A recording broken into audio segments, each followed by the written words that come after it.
परम कृपालवे श्री सद्गुरु भगवते नमो नमः। जय श्री राधे, जय श्री कृष्ण। जैसा कि आप सभी को विदित है ही है कि पूज्य श्री बड़े महाराज जी ने पूर्ण रूपेण एकांतवास ले लिया है। महाराज श्री का मौन प्रारंभ हो चुका है। महाराज श्री ने एकांतवास जाने से पूर्व आप सभी को अनेक नियम दिए थे। आशा है कि आप सभी उन नियमों का पूर्ण रूपेण पालन कर रहे होंगे। उन नियमों की श्रृंखला में 21 फरवरी को दिए गए महाराज श्री द्वारा 2 नियम हैं। प्रथम नियम तो ये है कि प्रतिदिन दोपहर को 12 बजे श्री प्रिया प्रीतम जो मंत्रपीठ पर विराजमान होते हैं सखियों सहित, उस समय का, उस दृश्य का आप सभी को चिंतन करना है। समय 10 से 15 मिनट आगे पीछे भले ही हो जाए, 11:45 से 12:15 के बीच में कैसे भी जो भी आप कर सके उस समय पर। और चिंतन करने के लिए सबसे बढ़िया उपाय तो है कि आप उस समय अलार्म लगा लें अपने मोबाइल में, क्योंकि मोबाइल तो आजकल सभी के पास हर समय साथ ही होता है। और चिंतन कैसे करना है, वैसे तो पूज्य श्री महाराज जी ने जब 21 फरवरी को मंत्रपीठ की स्थापना की थी तो प्रत्यक्ष में ये दिखाया ही गया था।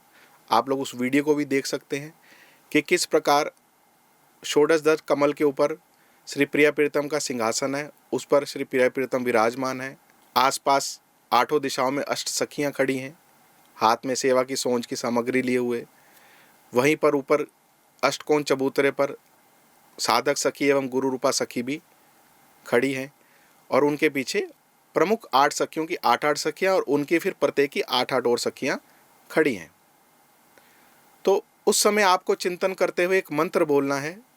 पूज्य श्री महाराज जी ने सभी को बताया भी था, एक बार फिर हम आप सभी को बता देते हैं कि जब 12 बजे, ठीक 12 बजे श्री प्रिया प्रीतम मंत्रपीठ पर, मोहन महल के प्रांगण में मंत्रपीठ पर जब विराजमान होते हैं, सभी सखियां आसपास प्रिया प्रीतम को घेरे खड़ी होती हैं। उस समय का आपको दर्शन करना है, चिंतन करना है। साथ ही प्रिया प्रीतम को प्रणाम करते हुए मंत्र बोलना है, श्री राधा कृष्णाभ्याम नमः। ये मंत्र बोल के मन ही मन आपको प्रिया प्रीतम को एक बार प्रणाम करना है। तो 12 बजे प्रिया प्रीतम जब मोहन महल के प्रांगण में मंत्रपीठ पर विराजमान होते हैं तो ठीक 12 बजे ही चिंतन क्यों करना है। पूज्य श्री महाराज जी ने अनेक बार कथा के माध्यम से, श्री निकुंज अष्टयाम कथा के माध्यम से, निकुंज रस धारा के माध्यम से महाराज जी ने अनेक बार बताया है कि निकुंज में जो प्रिया प्रीतम है वो प्रेम में, आपस में प्रेम रस में इतने मग्न रहते हैं कि वो भूले रहते हैं कि हम भगवान हैं। ठाकुर जी की स्वमोहनी माया उनको भुलाए रखती है कि हम में कोई ऐश्वर्य शक्ति है, हम भगवान हैं। निकुंज में प्रिया प्रीतम का सिर्फ प्रेम रस चलता है, लेकिन यही निकुंज बिहारी भगवान भी हैं। तो ठीक 12 बजे जब मंत्रपीठ पर प्रिया प्रीतम विराजमान होते हैं तो ठाकुर जी की योग माया शक्ति उनके भीतर वो ऐश्वर्य शक्ति प्रकट कर देती है, सिर्फ थोड़ी देर के लिए, 10 से 15 मिनट के लिए। तो उस समय वो मंत्रपीठ पर प्रिया प्रीतम विराजमान होकर के पूरी ब्रह्मांड की, पूरी सृष्टि की सुध लेते हैं। तो इसीलिए उस समय हमको ये चिंतन करना है कि प्रिया प्रीतम जब मंत्रपीठ पर विराजमान है, सब सखियां, तो हम भी सखी स्वरूप से वहाँ खड़े हैं, प्रिया प्रीतम को प्रणाम कर रहे हैं, नमस्कार कर रहे हैं। देखिए, श्री महावाणी ग्रंथ जो आप सभी लोगों ने सुना है, परम पूज्य आचार्य श्री हरिव्यास देवाचार्य जी ने अपने निकुंज गमन के पश्चात हरे प्रिया सखी के रूप में प्रकट होकर के अपने शिष्य को ग्रंथ दिया था, श्री महावाणी जी। उसका जो प्रथम अध्याय है, प्रथम चैप्टर है, उसका नाम है सेवा सुख। उस सेवा सुख में प्रिया प्रीतम की निकुंज अष्टयाम लीला है। प्रातः जगाने से लेकर के रात्रि सुलाने तक, शयन तक की लीला है सेवा सुख में।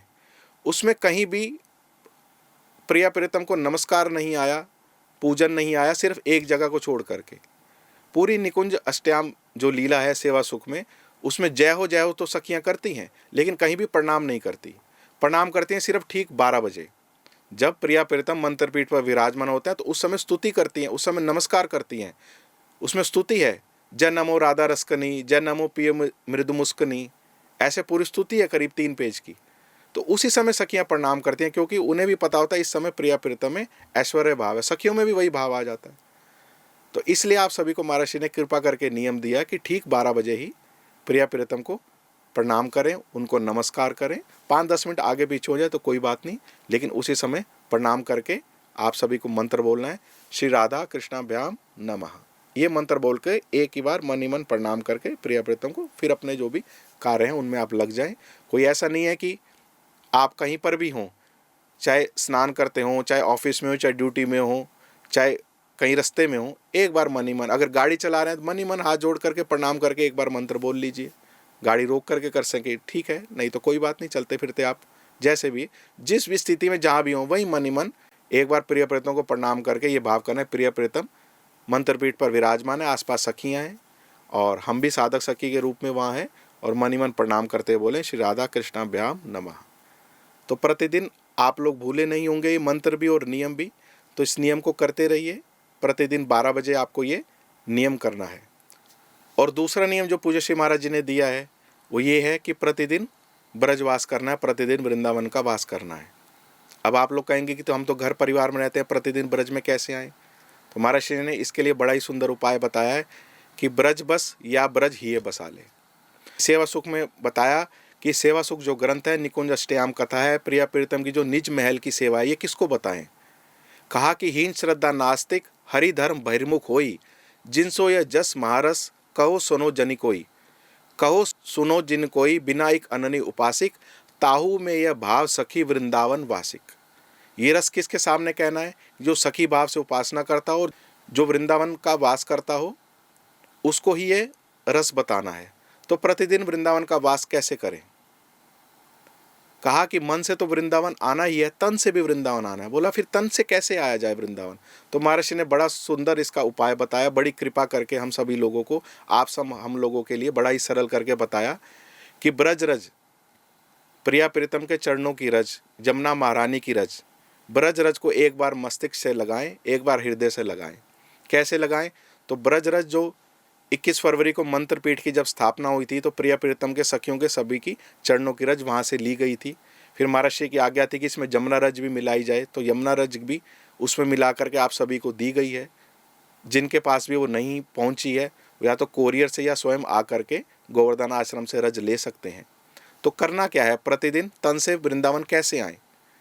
तो ब्रज रज की जो आप सभी लोगों के पास है, उसको एक कपड़े की पोटली में, सिंगल कपड़े की पोटली में उसको रख लें, पोटली सी बना करके। और कोई ताबीज में क्यों नहीं? क्योंकि जब आप उसको प्रणाम करेंगे, जब उसको छुएंगे तो हाथों पे ब्रजरज लगेगी। तो किसी ताबीज में, किसी लॉकेट में उसको ना रख करके एक कपड़े की, सिंगल कपड़ा हो, पतला सा कपड़ा हो, उसमें ब्रजरज रख लें और प्रतिदिन पूजा के समय या दिन में जब भी आपको समय मिले तो उसको एक बार प्रणाम अवश्य करें। जैसे कि देखिए ये पोटली बनाई हुई है। वैसे तो महर्षि ने ये मुझे दी है गले में पहन करके हमेशा रखने के लिए, कि जब भी कोई प्रणाम करे तो उसके माथे पर रज लगा दी जाए।